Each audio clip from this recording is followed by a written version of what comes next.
Hi friends, welcome to శ్వేత వంటిల్లు. ఈరోజు సింపుల్గా జీరా రైస్ ఎలా ప్రిపేర్ చేసుకోవాలో చూద్దాం. సో లేట్ చేయకుండా వీడియోలోకి వెళ్ళిపోదాం. ముందుగా స్టవ్ వెలిగించి ప్యాన్ పెట్టి 2 టేబుల్ స్పూన్ల వరకు ఆయిల్ వేసుకోవాలి. ఆయిల్ హీట్ అయ్యాక 2 టేబుల్ స్పూన్ జీలకర్ర వేసి 2 నిమిషాలు ఫ్రై చేసుకోవాలి.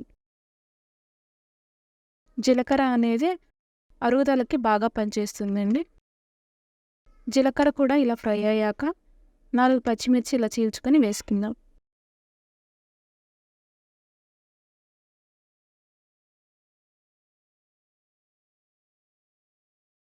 ఇప్పుడు 1 టేబుల్ స్పూన్ జీడిపప్పు వేసుకొని ఫ్రై చేసుకుందాం. ఇంట్లో కూరగాయలు లేనప్పుడు ఇలా సింపుల్గా రుచి చేసుకోవచ్చండి జీరా రైస్.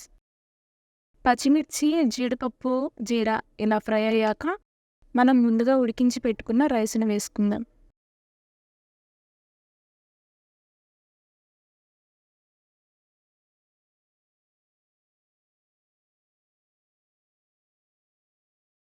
ఇప్పుడు మొత్తం బాగా అడుగు నుంచి కలుపుకోవాలి. హై ఫ్లేమ్లో పెట్టి మాత్రమే కలుపుకోవాలి.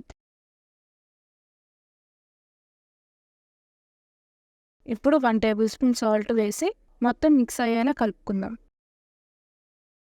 ఈ రైస్ని పిల్లలకి లంచ్ బాక్సుల్లో పెట్టడానికి కూడా చాలా ఈజీగా ఉంటుందండి.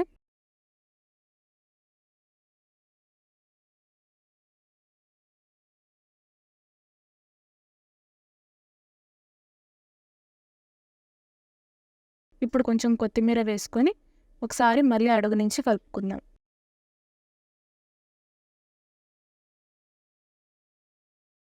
ఇప్పుడు స్టవ్ ఆఫ్ చేసి ఒక ప్లేట్లోకి సర్వ్ చేసుకుందాం.